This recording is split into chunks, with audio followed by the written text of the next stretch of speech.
دوسرے پروگرام دیکھنے والے اور سننے والوں کو السلام علیکم گائز. بہت امپورٹنٹ نیوز ہے. ویسے تو امپورٹنٹ نیوز آپ تک پہنچتی رہتی ہے دوسرے اینکر کی طرف سے بھی اور مجھ سے بھی، مجھ جیسے غریب اینکر کی طرف سے بھی. تو امپورٹنٹ نیوز یہ ہے کہ جیسا کہ آپ کو معلوم ہے کہ گائز کہ پچھلے 2 دن پہلے جو ہے وہ ایم کیو ایم پاکستان کی جو رابطہ کمیٹی کی ملاقات میاں محمد نواز شریف صاحب سے ہوئی. اس کے بعد پھر مسلم لیگ نون کی قیادت جو ہے وہ کراچی میں آئی ایم کیو ایم پاکستان سے ملاقات کی. ایک تو یہ خبر ہے. دوسری خبر جو ہے بانی M Q M Altaf Hussain کے حوالے سے ایک لیٹسٹ نیوز آئی ہے بانی M Q M Altaf Hussain کے حوالے سے، اور ایم کیو ایم لندن رابطہ کمیٹی کی طرف سے جو ہے وہ بڑی لیٹسٹ نیوز آئی ہے. اس کے اوپر بات کریں گے. چلتے ہیں پہلی نیوز کی جانب. پہلی نیوز یہ ہے کہ گائز کچھ ہی دن پہلے 2 دن پہلے وہ مسلم لیگ نون کی قیادت نواز شریف کی ہدایت پر جو ہے وہ پوری ٹیم جو ہے کراچی میں آئی. کراچی بادر آباد جو ان کا عارضی مرکز ہے ایم کیو ایم پاکستان کا، وہاں پر ملاقات ہوئی. ملاقات میں کیا بات ہوئی کہ میاں محمد نواز شریف کی ہدایت پر جو یہاں پر جو مسلم لیگی ٹیم جو یہاں پر آئی اور ایم کیو ایم پاکستان سے بات کی، سیٹ ایڈجسٹمنٹ کی بات ہوئی ہے کہ کراچی میں آیا کہ جب الیکشن ہوں گے تو جب آپ کو سیٹیں ملیں گی تو ہم آپ کے ساتھ اتحاد کریں گے اور آپ بھی ہمارے ساتھ اتحاد کریں گے. کیونکہ سب کو معلوم ہے کہ پاکستان تحریک انصاف اور اس کے علاوہ پھر پوری پی ڈی ایم جو دوسری جو جماعتیں تھیں اور اس کے علاوہ مولانا فضل الرحمان کی جو اتحادی ٹیم تھی، اور اس کے علاوہ پھر اللہ کا بھلا کرے پاکستان پیپلز پارٹی جو کہ سندھ کی بڑی جماعت ہے، یہ ساری جماعتیں تو سب کو معلوم ہے کہ مسلم لیگ نون کے خلاف ہوگا، اگینسٹ ہو گئی ہے. کیونکہ سب کو معلوم ہے کہ ان کی جو آج کل نہیں بن رہی ہے اسٹیبلشمنٹ کے ساتھ، اور پھر جو سب جو ہے کرایا کہ پانی پھر گیا ہے. کیونکہ نواز شریف صاحب یہ چاہ رہے تھے کہ جتنی بھی جماعتیں ہیں وہ میرے ساتھ ہو جائے سوائے تحریک انصاف کے. تحریک انصاف آپ کو معلوم ہے کہ تحریک انصاف اور نون لیگ کی ٹسل چل رہی ہے، اور عمران خان صاحب تو ابھی فی الحال جیل میں ہیں. ابھی کچھ پتہ نہیں ہے کہ وہ الیکشن سے پہلے باہر آئیں گے یا نہیں آئیں گے. ابھی خاطر خواص کے بارے میں ابھی تک کچھ نہیں کہہ سکتے. تو نواز شریف یہ چاہ رہے ہیں کسی بھی طرح جو ہے جو اتحادی جو جماعتیں ہیں، سیاسی اتحادی جماعتیں ہیں، وہ کسی طریقے سے میرے ساتھ ہو جائیں. کیونکہ انہوں نے اپنے دماغ میں یہ بات سوچی ہوئی ہے کہ آنے والے الیکشن میں جو ہے وہ کم 100% نہیں تو کم سے کم 70% ووٹ جو ہے پورے پاکستان سے جو ہے نون لیگ کو ملیں گے. لیکن اب جو پوا جمایا جا رہا ہے، جن کا ہاتھ ان کے اوپر ہے سب جانتے ہیں، اور کون سے طاقتور جو ہے لوگوں کی جو ہے وہ ہاتھ ان کے اوپر ہے سب جانتے ہیں. اب بتانے کی ضرورت تو نہیں ہے. لیکن اب عوام کا یہ کہنا ہے کہ جو ہے کہ عمران خان کو تو آزما لیا ہے، اور اس کے علاوہ باقی تمام جماعتوں کو آزما لیا ہے. نواز شریف کو بھی جو ہے پہلے سے ہم نے آزمایا ہوا ہے کہ تو پھر دوبارہ جو ہے نواز شریف کی کیا باری دوبارہ سے آئے گی.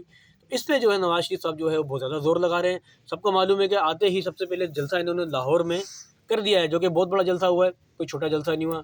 اور بہت زیادہ اس کی ایڈورٹائزمنٹ دکھائی گئی، بہت زیادہ جتنے پاکستان کی میڈیا چینل ہیں انہوں نے ان کو فوکس کیا ہے. تو اب دوسرا جلسہ جو ہے یہ کراچی میں کرنے والے ہیں، بلکہ اعلان انہوں نے یہ کیا ہے نواز شریف صاحب نے کہ 3 جلسے کراچی میں یہ کریں گے. 3 جلسے کرنے کراچی میں 3 جلسے کرنے کا کیا مقصد ہے؟ کیا ایم کیو ایم کی کمان کو چھیننا ہے، یا پھر اردو بولنے والوں کو اپنی طرف لانا ہے، قائل کرنا ہے، راغب کرنا ہے؟ کیا مطلب کیا؟ یا پھر سندھ کے اندر ان کو اپنے پاؤں جمانے ہیں نواز شریف صاحب کو؟ کیونکہ غوث علی شاہ بھی اب بہت زیادہ ایکٹیو ہو گئے ہیں. اس کے علاوہ آپ کو معلوم ہے کہ نہال ہاشمی صاحب وہ بھی بہت زیادہ ایکٹیو ہو گئے ہیں. ان کی باتوں سے یہ اور ان سے یہ ایکٹیویشن سے یہ صاف ظاہر ہو رہا ہے کہ مسلم لیگ نون بھی جو ہے سندھ کے اندر جو ہے اپنے پاؤں جمانے والی ہے. اسی وجہ سے انہوں نے ایم کیو ایم پاکستان سے رابطہ کیا ہے. ظاہر ہے ایم کیو ایم لنڈن سے رابطہ تو نہیں کر سکتی، ان کے اوپر پابندی ہے. تو اسی وجہ سے ایم کیو ایم نے بھی جو ہے وعدہ کر لیا مسلم لیگ نون کے ساتھ کہ وہ ان کے ساتھ اتحاد کریں گے، لیکن تحریک انصاف سے اتحاد وہ نہیں کریں گے. یہ تو پہلی خبر ہو گئی گائز. اب چلتے ہیں دوسری خبر کی جانب. ایم کیو ایم لنڈن بانی M Q M Altaf Hussain کی جو پارٹی ہے وہ بہت زیادہ آج کل ایکٹیو ہو گئی ہے. آپ کو سب کو معلوم ہے کہ پاکستان کی تمام عدالتوں میں انہوں نے پٹیشن دائر کی ہوئی ہے. اس کے علاوہ نثار پامر صاحب جو ایم کیو ایم لنڈن کے رہنما ہیں وہ بھی آج کل بہت زیادہ ایکٹیو ہو گئے ہیں. اس کے علاوہ بہت سارے رہنما ان کے ایکٹیو ہو گئے، طرح طرح کی ان کی جو کانفرنس وغیرہ بیٹھ رہی ہے. یہ پوری طرح زور لگا رہے ہیں ایم کیو ایم لنڈن کسی بھی طریقے سے ان کے اوپر سے پابندی ہٹ گئی. تو اگر پابندی ہٹ گئی تو آپ نے جیسے دیکھا تھا کہ پچھلے جو ہے پریس کانفرنس میں بانی M Q M Altaf Hussain نے کیا کہا تھا کہ اگر ان کے اوپر سے پابندی ہٹ جاتی ہے تو پھر میڈیا کا جو اینکر پرسن تھا انہوں نے سوال ہی کیا تھا کہ اگر الطاف حسین کے اوپر سے پابندی ہٹ جاتی تو ایم کیو ایم پاکستان کا کیا بنے گا. تو جواب میں بانی M Q M Altaf Hussain نے کہا تھا کہ لکڑ پتھر سب ہضم ہو جائے گا، اینو سالٹ کی طرح. یعنی کہ ایم کیو ایم پاکستان اور جتنے جو دیگر گروپ بنے ہوئے ہیں کراچی کے اندر اردو بولنے والوں کے سب جو ہے ڈیزالو ہو جائیں گے، اور صرف وہی پارٹی رہ جائے گی جو پہلے تھی ایم کیو ایم، جو الطاف حسین کی قیادت میں چل رہی تھی۔ لیکن نومبر کا مہینہ ذرائع کے مطابق ہمیں یہ معلوم ہو رہا ہے کہ نومبر کا مہینہ جو ہے وہ ایم کیو ایم لنڈن کے لیے بہت زیادہ اہم ہے، کیونکہ ابھی کچھ معلوم نہیں ہے، اندر کی بہت ساری خبریں چل رہی ہیں، ہو سکتا ہے ان کی کوئی بات چل رہی ہے، کچھ معلوم نہیں ہے۔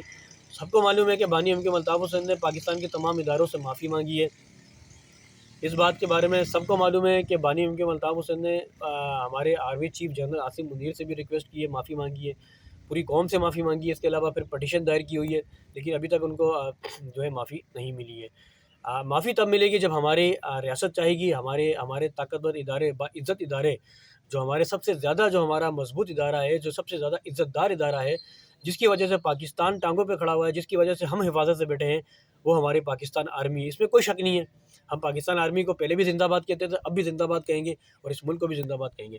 تو جب یہ ادارے چاہیں گے تو پھر بانی M Q M Altaf Hussain کو معافی ملے گی، اگر یہ ادارے نہیں چاہیں گے تو معافی نہیں مل سکتی۔ اس کے علاوہ پھر اگر پاکستان کی جو ہماری عزت دار جو عدالتیں ہیں ماشاءاللہ، اس میں کوئی شک نہیں ہے کہ وہ عزت دار عدالتیں ہیں، اچھے فیصلے کرتے ہیں عوام کے لیے، ملک کے لیے، اگر وہ چاہیں گے تو بانی M Q M Altaf Hussain کو معافی ملے گی، اگر نہیں چاہیں گی تو بانی ایم کیو ایم الطاف معافی نہیں مل سکتی۔ لیکن نومبر کا مہینہ جو ہے یہ بہت خاص مہینہ ہے، اس میں جو ہے بڑے بڑے آپ کو جو ہے اپڈیٹس ملیں گی، دیکھ لینا ضرور ملیں گی، کیونکہ بہت سارے اینکرز نے یہ کہا ہے 15 نومبر سے لے کر 30 نومبر تک جو ایم کیو ایم لندن کے لیے یہ مہینہ جو ہے بہت خاص ہے، بڑی بڑی نیوز مل سکتی ہے، کیونکہ آپ کو سب کو معلوم ہے کہ پاکستان کی تمام عدالتوں میں پٹیشن دائر کی گئی ہے سب کے بانی ایم کیو ایم کی طرف سے، اور اس کے علاوہ سندھ ہائی کورٹ میں، لاہور ہائی کورٹ میں، اسلام آباد ہائی کورٹ میں بھی پٹیشن دائر کی گئی ہے لیکن ابھی تک خاطر خواہ جو ہے وہ فیصلہ اس کا ابھی تک نہیں آیا، تو انتظار اس بات کا ہے کہ اس کا فیصلہ ہوتا ہے کہ نہیں۔ تو لیکن اس کے علاوہ آپ دیکھ لیں کہ ایم کیو ایم کی بہت ساری جو ہے ریلیاں بھی نکلی ہیں جو ہے وہ، لیکن ریلیوں پہ پکڑ دکڑ ہوئی ہے، بہت سارے کارکنان ایم کیو ایم لندن کی گرفتار ہوئے، رہا بھی کر دیے گئے۔ اس سے پہلے آپ یہ دیکھیں کہ ایک ہفتہ پہلے حیدرآباد جیل سے جو ہے وہ ایم کیو ایم لندن کے 6 کارکنان کو رہا کر دیا گیا تھا، اور ابھی وہ 2 کارکنان اور کراچی جیل سے رہا ہوئے۔ تو یہ گائز ہلکا ہلکا ایسا لگ رہا ہے کہ جو ہے وہ ہاتھ ان کے اوپر رکھا جا رہا ہے، لیکن دیکھتے ہیں گائز ہوتا کیا ہے، وہی ہوگا جو منظور خدا ہوگا۔ تو گائز آپ کو ویڈیو اگر اچھی لگے لائک کریں، شیئر کریں، اس کے ساتھ ہی آپ میرے میزبان عبدالستار کو اجازت دیں۔ اللہ حافظ، پاکستان زندہ باد۔